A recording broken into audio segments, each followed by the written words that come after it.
राधे राधे दोस्तों, अब सभी का दिन शुभ हो। आज वैशाख महात्म्य के 9वें दिन का अध्याय है। आज भगवान शिव की एक बहुत ही सुंदर कथा आपको सुनाते हैं। बहुत समय पहले की बात है। कर्नाटक के एक बहुत दूर दक्षिण क्षेत्र में अपनी बूढ़ी माँ के साथ एक योगी रहा करते थे। उनकी माँ की बहुत इच्छा थी कि वे काशी जाएं, ताकि वह विश्वनाथ जाकर शिव की गोद में अपने प्राण त्याग सकें। इसके अलावा उन्होंने अपने जीवन में अपने बेटे से सभी कुछ पा नहीं मांगा था। एक दिन उन्होंने अपने बेटे से कहा, बेटा, मैं बूढ़ी हो रही हूँ, मुझे काशी ले चलो, मैं वहीं जाकर मरना चाहती हूँ। योगी ने अपनी बूढ़ी माँ की इच्छा पूरी करने का निश्चय किया और अपनी बूढ़ी माँ के साथ दक्षिण कर्नाटक के जंगलों से होते हुए काशी के लिए एक लंबी यात्रा शुरू कर दी। एक तो बुढ़ापा, ऊपर से इतनी थकावट भरी लंबी यात्रा, उनकी माँ का स्वास्थ्य बिगड़ गया। तब उन्होंने रास्ते में अपनी माँ को अपने कंधे पर बिठा लिया। कुछ दूर तक तो वे बिना परेशानी के चलते रहे, लेकिन जाहिर तौर पर उन्होंने थोड़ी देर के बाद अपने शरीर में कुछ कमजोरी महसूस की। उन्हें ऐसा लगा मानो अब वे आगे एक कदम भी नहीं चल पाएंगे। अब उनके पास ऐसे में भगवान शिव से प्रार्थना करने के बजाय और कुछ भी चारा नहीं बचा। उन्होंने मन ही मन प्रार्थना की कि हे भोलेनाथ, हे शिव जी, मुझे मेरे इस प्रयास में असफल मत होने देना। बस यही चीज़ तो है जो पूरे जीवन भर में मेरी माँ ने मुझसे मांगी है।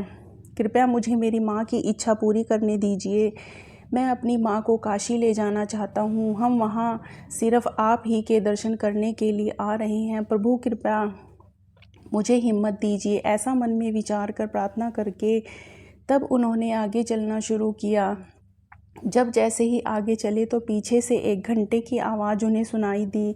लगा कोई बैलगाड़ी पीछे पीछे आ रही है और उस धूल में गुबार में से उन्होंने एक बैलगाड़ी आती हुई दिखाई दी, जिसे एक बैल खींच रहा था, जो थोड़ा अजीब था। लेकिन एक बैल वाली बैलगाड़ी छोटे रास्तों के लिए होती है। जब सफ़र लंबा और जंगली इलाके से होते हुए हो तो हमेशा ही दो ही बैलगाड़ी को खींचा करते हैं, लेकिन जब आप लंबी यात्रा करते समय लगातार चलते रहने के कारण थके हुए होते हैं तो भला इतनी गहरी गहरी बातों को सोचने की फुर्सत ही कहाँ होती है। वह गाड़ी नज़दीक आई, लेकिन उस बैलगाड़ी के चालक को देख नहीं पाए, क्योंकि चालक लबादे में था और बाहर धुंध भी थी। योगी ने कहा, मेरी माँ बीमार है, क्या हम आपकी खाली गाड़ी में बैठकर यात्रा कर सकते हैं? अंदर बैठे व्यक्ति ने केवल सिर हिलाकर कहा, हाँ कह दिया, और इस प्रकार योगी और उनकी माँ दोनों बैलगाड़ी में बैठ गए। अब बैलगाड़ी आगे बढ़ने लगी। कुछ देर के बाद योगी का ध्यान इस ओर गया कि जंगली रास्ता होने के बाद भी बैलगाड़ी बहुत आसानी से उस रास्ते पर आगे बढ़ रही थी। रास्ते में कहीं भी जंगली भयानक जीव जंतुओं का कोई भय ही नहीं था। तब उन्होंने नीचे देखा तो लगा कि पहिए तो घूम नहीं रहे, वे रुके हुए थे और बैलगाड़ी लगातार आगे बढ़ रही थी, मानो हवा में तैर रही हो। तब उन्होंने बैल की तरफ देखा तो पाया कि बैल भी बैठा हुआ है और बैलगाड़ी चलती जा रही थी। अब उन्होंने मुड़कर चालक की ओर देखा तो वहाँ पर उन्होंने महसूस किया कि चालक की बजाय तो वहाँ पर सिर्फ लबादा ही था, सिर्फ लिबास ही था। अब योगी ने अपनी माँ की ओर देखा तो माँ ने कहा, अरे पागल, हम पहुँच गए क्या काशी? अभी कहीं और जाने की ज़रूरत ही नहीं है, यही तो वह जगह है, बस अब मुझे जाने दो। ऐसा कहते ही योगी की बूढ़ी माँ ने अपना शरीर छोड़ दिया।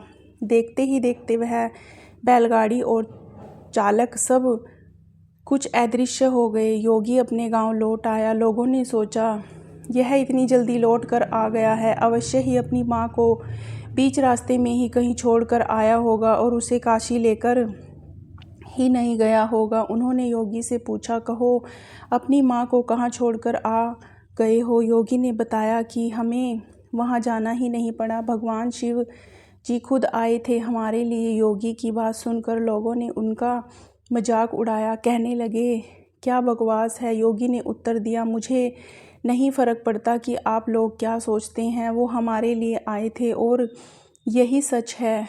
मेरा जीवन तो ज्योतिर्मय हो गया। यह बात मैं बस अपने अंतर में जानता हूँ। आप कोई भी इस बात को नहीं जान सकते। आप समझ ही नहीं सकते। जब उन्होंने पूछा, ठीक है, हमें कुछ ऐसा दिखाओ कि हम मान सके कि तुमने सच में शिव जी को देखा है और वे सच में तुम्हारे लिए ही आए थे। योगी ने कहा, मैं नहीं जानता।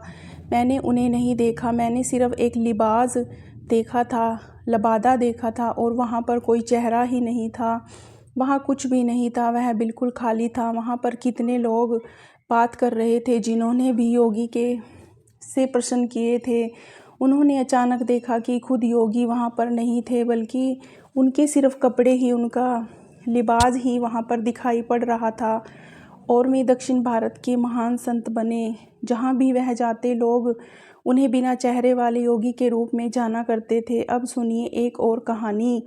वर्तमान में नजनगढ़ के नाम से प्रसिद्ध शहर के सीमा पर मैसूर से लगभग 16 किलोमीटर पर एक योगी रहा करते थे, जिनका नाम था मल्ला। वो किसी परंपरा से बंधे हुए भी नहीं थे और न ही उन्होंने कोई पूजा पाठ की औपचारिकता पूरी की थी। यह कहते हैं कि उन्हें पूजा पाठ की कोई विधि भी नहीं पता थी, लेकिन बचपन से ही जब भी वह अपनी आंखें बंद करते तो उन्हें भोलेनाथ की तस्वीर ही सामने दिखाई देती। शायद योगी शब्द उनके लिए काफ़ी नहीं था। उनके जैसे लाखों और में शिव के कैदी हैं। उनके पास कोई विकल्प भी नहीं है। वह मल्ला शिव के सिवा और कुछ भी नहीं जानता था। उसने कोई विशेष कौशल भी नहीं कमाया था। उसके अंदर कोई विशेष कला ही नहीं थी और वह जंगली इंसान बन गया था। यह बात तो उसके मन में कभी भी नहीं आई कि किसी को भी रोक कर उससे अपनी ज़रूरत के लिए कुछ भी छीन लेना गलत भी हो सकता है। वह तो ऐसा ही करता था और एक डाकू के रूप में प्रसिद्ध हो गया था। वो जंगल के रास्ते का नियमित डाकू बन गया, जिस रास्ते से लोग सामान्य तौर पर आया जाया करते थे।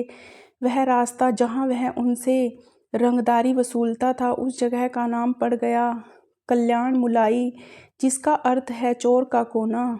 शुरू में तो लोगों ने उसे धिक्कारा, लेकिन साल के अंत में लोगों ने इकट्ठा किए हुए एक एक पैसे को वह महाशिवरात्रि मनाने में खर्च कर देता था। वो एक बड़ा भोज भी आयोजित करता था। कुछ सालों के बाद लोगों ने उसे एक महान योगी के रूप में पहचाना और फिर स्वेच्छा से वह उसे दान देने लगे। कुछ सालों के बाद दो योगी जो आपस में भाई भाई थे इस रास्ते से गुजर रहे थे। उन्होंने इस आदमी को देखा जो डाकू तो था लेकिन एक महान योगी भी था। उन्होंने कहा, तुम्हारी भक्ति भाव तो अद्भुत है, लेकिन तुम्हारे तौर तरीके से लोगों को बड़ा कष्ट होता है। तो उसने कहा कि मैं तो यह शिवजी के लिए करता हूँ, इसमें भला क्या दिक्कत है। उन्होंने समझाया और उसे अपने साथ अलग ले गए। कुछ विधियों से उसे अवगत कराया, कुछ पद्धतियों से गुजारा और उस स्थान का नाम कल्याण मुल्लाई से बदलकर मल्टन मुल्लाई रख दिया। आज भी यह स्थान मलाडड मुल्लाई के नाम से ही जाना जाता है।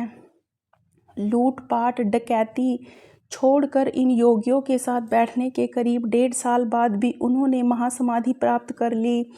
मल्लाह को इस प्रकार मुक्त करवाने के बाद उन दोनों योगियों ने भी उसी दिन अपना शरीर छोड़ दिया। कबीनी नदी के किनारे इन लोगों के लिए एक खूबसूरत तीर्थ स्थान बनाया गया है, जिसे आज भी मलन मुलाई के नाम से ही जाना जाता है। अब सुनिए एक और कहानी, जो कि भगवान शिव के भक्त कुबेर की कहानी है। कुबेरों के यक्षों के राजा थे। यक्ष बीच का जीवन होते हैं। वे ना यहाँ के जीवन के होते हैं और ना ही वह पूरी तरह से जीवन के बाद वाली स्थिति में होते हैं। कहानी कुछ इस प्रकार है। एक बार रावण ने कुबेर को लंका से निकाल दिया। कुबेर को वहाँ से जाना पड़ा। अपना राज्य और प्रजा खोने की निराशा में उन्होंने शिवजी की पूजा आराधना शुरू कर दी और वह एक शिव भक्त बन गए। भगवान शिव भी अपने भक्तों पर सदा दया का भाव रखते हैं, तो उन पर भी भगवान ने दया का भाव दिखाते हुए उन्हें एक अन्य राज्य और संसार का सारा धन दे दिया। इस प्रकार कुबेर संसार के सबसे अमीर व्यक्ति बन गए, धन मतलब कुबेर। यह कुछ इस प्रकार देखा जाने लगा, यानी कि जिसके पास धन होता है लोग उसे कुबेर समझते हैं। इस तरह कुबेर शिवजी के महान भक्त बन गए। लेकिन जब भक्त को यह लगने लगे कि वह ही सबसे महान भक्त है तो समझ जाएं कि अब वह भक्त सब कुछ खोने वाला है। जब भी गर्व किसी भक्त के मन में आ जाता है तो भगवान उस गर्व को खंडित करने में, चूर चूर करने में देर भी नहीं लगाते। कुबेर को अब यह लगने लगा कि वह शिवजी तो इतना कुछ अर्पित करते हैं तो वह एक महानतम भक्त हैं, और बेशक शिवजी के चढ़ावे में से विभूति के अलावा कभी कुछ भी नहीं छुपा। लेकिन कुबेर खुद को महान समझने लगे, क्योंकि वह शिवजी को इतना कुछ चढ़ावे के रूप में भेंट किया करते थे। फिर एक दिन कुबेर शिवजी के पास गए और कहने लगे कि हे भोलेनाथ, मैं आपके लिए क्या कर सकता हूँ, बताइए, मैं आपके लिए कुछ करना चाहता हूँ। शिवजी ने कहा, तुम मेरे लिए क्या कर सकते हो? कुछ भी नहीं, क्योंकि मुझे तो किसी भी चीज़ की आवश्यकता ही नहीं है, मैं ठीक हूँ। हाँ, किंतु मेरा पुत्र गणपति, उन्होंने गणपति की ओर इशारा करते हुए कहा कि यह मेरा पुत्र हमेशा भूखा रहता है, बस इसे अच्छे से भरपेट खिला दो। कुबेर देवता ने सोचा कि यह तो बड़ी सरल बात है।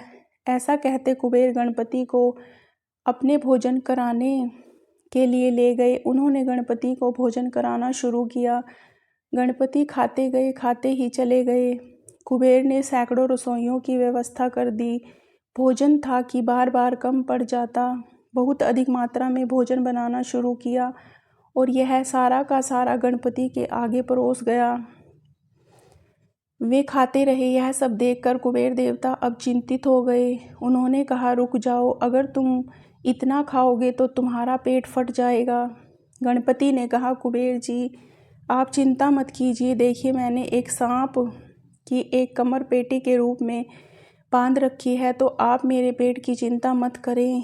नहीं, यह फूटने वाला।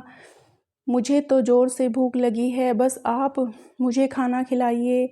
आप ही ने तो कहा था कि आप मेरी भूख मिटा सकते हैं। कुबेर ने अपना सारा धन खर्च कर दिया। कहते हैं कि कुबेर ने दूसरे लोक से भी भोजन मंगवा मंगवा कर गणपति को खिलाया। गणपति ने यह सारा भोजन समाप्त करने के बाद भी कहा, मैं अभी भी भूखा हूँ, मेरा भोजन कहाँ है? तब कुबेर को अपने विचार के छोटेपन का एहसास हुआ और भगवान शिव के सामने झुकते हुए कहा, भोलेनाथ, मैं समझ गया, मेरा धन आपके सामने एक तिनके के बराबर भी नहीं है। जो आपने मुझे दिया उसी का कुछ अंश आपको वापस देकर मैंने खुद को एक महान भक्त समझने की गलती की थी। हे भगवान, मुझे क्षमा कीजिए। तो इस प्रकार भोलेनाथ ने अपने ही भक्त को पहले सब कुछ दिया, और जब उस भक्त के मन में अहंकार आ गया तो उसी अहंकार को दूर करने के लिए उन्होंने यह लीला रची ताकि उसका भक्त सही रास्ते पर आ जाए। भगवान इसी प्रकार हमारी सहायता करते हैं। भगवान हमारे मन की हर बात जान लेते हैं। भगवान तो अंतर्यामी हैं, इसलिए जब मन में भक्ति हो तो गर्व कभी नहीं करना चाहिए। आज का अध्याय एक समय की कथा कहने के लिए रोमहर्षण पुत्र उग्रश्रवा मुनि आए, जो कि व्यास जी के परम बुद्धिमान शिष्य थे। वहां आने पर मुनियों ने भली भांति स्वागत सत्कार किया। पुराणों की बहुत सारी कथाएं सुनकर उन मुनिवरों ने अपनी इंद्रियों को वश में रखने वाले श्री सूत जी की कथा सुनने की इच्छा को मन में रखकर इस प्रकार ऋषि बोले, हे रोमहर्षण कुमार सूत जी, आप सर्वज्ञ हैं, पौराणिक विषयों का वर्णन करने में कुशल हैं, इसीलिए हम लोग आपके मुख से भूतल के मुख्य मुख्य पर्वतों का महात्म्य सुनना चाहते हैं। श्री सूत जी कहने लगे, महर्षियों, पूर्व काल में मैंने यही प्रसन्न गंगा जी के तट पर बैठे हुए मुनि श्रेष्ठ व्यास जी से पूछा था। उनके उत्तर में मेरे सर्वोत्तम गुरु व्यास जी ने इस प्रकार कहा, सूत, प्राचीन युग की बात है। एक दिन मुनि श्रेष्ठ नारद नाना प्रकार के रत्नों से सुशोभित सुमेरु पर्वत के शिखर पर गए और उसके मध्य भाग में ब्रह्मा जी का अत्यंत प्रकाशमान दिव्य और विस्तृत भवन देखा। उसके उत्तर भाग में पीपल का एक उत्तम वृक्ष था जिसकी ऊंचाई 1000 योजन की और विस्तार दुगना था। उस पीपल के मूल भाग के पास अनेक प्रकार के रत्नों से युक्त दिव्य मंडप बना हुआ था, जिसमें वैदुर्य मोती और मणियों के द्वारा स्वस्तिक ग्रह बनाए गए थे। वह दिव्य मंडप नए नए रत्नों से चिन्हित और दिव्य तोरणी यानी बाहरी फाटकों से सुशोभित था।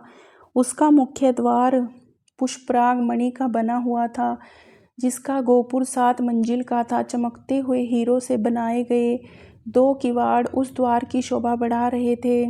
उस मंडप के अंदर प्रवेश करके देवऋषि नारद ने देखा कि दिव्य मोतियों का एक मंडप है, उसमें वैदुर्य मणि की वेदी बनी हुई है। महामुनि नारद जी उस ऊंचे मंडप की ओर चढ़ गए। वहां पर उस मंडप के मध्य भाग में एक बहुत ऊंचा सिंहासन भी था, जिसकी कहीं कोई तुलना नहीं। उस मध्य भाग में सहस्त्र दलों से सुशोभित दिव्य कमल था, जिसका रंग श्वेत था। सहस्त्र चंद्रमाओं के समान उस कमल की दिव्य आभा थी। उस कमल के 10,000 पूर्ण चंद्रमाओं से भी अधिक कांत कैलाश पर्वत के समान आकार वाले एक सुंदर पुरुष बैठे हुए थे। उनकी 4 भुजाएं थीं, अंग अंग से उदारता टपक रही थी। वराह के समान मुख था। वे परम सुंदर भगवान पुरुषोत्तम अपने 4 हाथों में शंख चक्र अभय और वर धारण किए हुए थे। उनकी कटी भाग में पीतांबर शोभा पाता था। दोनों नेत्र कमल दल के समान विशाल थे। सौम्य मुख पूर्ण चंद्रमा की शोभा को भी तिरस्कृत कर रहा था और मुख से धूप की सी सुगंध निकलती थी। सामवेद उनकी ध्वनि, यज्ञ उनका स्वरूप, सुरक उनका मुख था और उनकी नासिका थी। मस्तक पर धारण किए हुए मुकुट के प्रकाश से उनका मुख अत्यंत उद्दसित अर्थात चमक रहा था। उनके वक्षस्थल में श्रीवत्स का चिन्ह सुशोभित था। श्वेत यज्ञोपवीत धारण करने से उनके श्री अंगों की शोभा और भी बढ़ गई। उनकी छाती चौड़ी और विशाल थी। वे कौस्तुभ मणि की दिव्य प्रभा से दीप्यमान हो रहे थे। श्री ब्रह्मा, वशिष्ठ, अन्य मार्कंडे और भृगु आदि अनेक मुनीश्वर दिन रात उनकी सेवा में तत्पर रहते थे।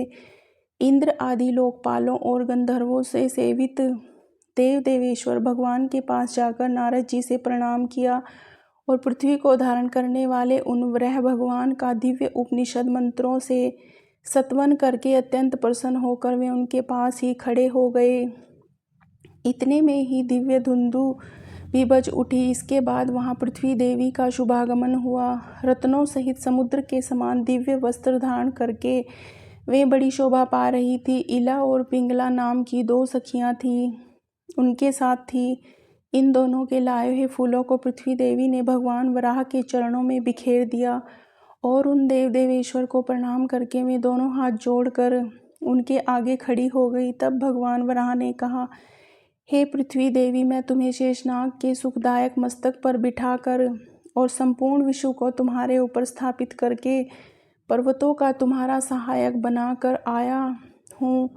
फिर यहाँ तुम किस लिए आई हो? पृथ्वी देवी बोली, भगवान, आपने पाताल से मेरा उद्धार करके ऊंचे रतन सिंहासन की तरह शेषनाग के रतन युक्त मस्तक पर जो सहस्त्र फलनों से सुशोभित है मुझे बिठाया है। इस प्रकार मुझे भली भांति स्थिर करके मुझे धारण करने में समर्थ पुण्य में पर्वतों को भी मेरे ऊपर स्थापित किया है, जो आपके ही स्वरूप हैं। हे महाबाहु पुरुषोत्तम, उन पर्वतों में से जो मेरे आधारभूत मुख्य पर्वत हैं, आप कृपया मुझे उनके परिचय दीजिए। तब श्री भगवान वराह कहने लगे, सुमेरु, हिमवान, विंध्याचल, मंदराचल, गंधमादन, शालग्राम, चित्रकूट, माल्यवान, परियात्रक, महेंद्र, मल्य, सहसिंहाचल, रेवत और मेरुपत्र अंजन जो बड़ा भारी स्वर्णमय पर्वत है, वसुंधरे, ये सभी श्रेष्ठ पर्वत तुम्हारे आधार हैं।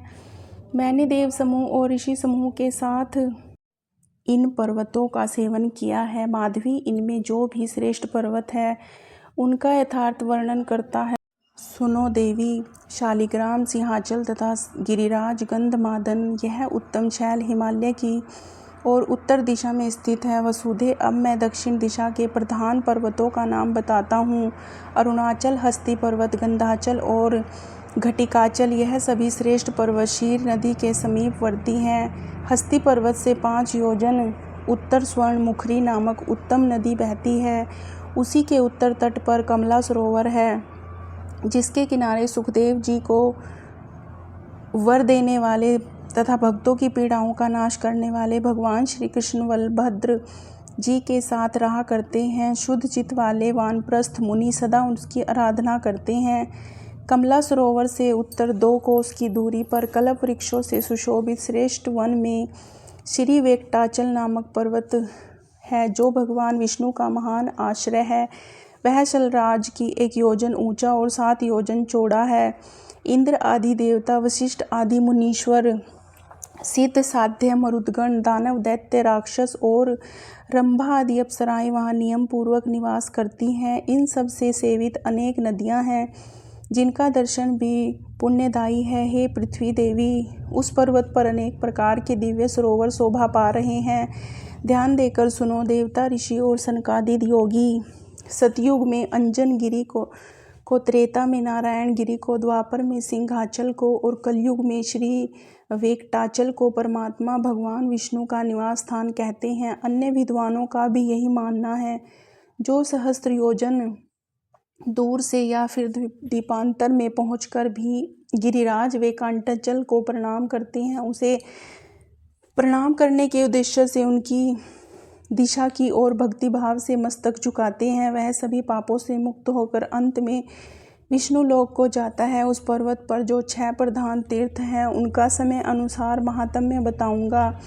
वर्तमान में वेंकटाचल या वेंकट रमणाचलम, जिसे शेषाचल भी कहते हैं, तिरुमला पहाड़ी की 7वीं चोटी का नाम है, जो कि आंध्र प्रदेश में स्थित है।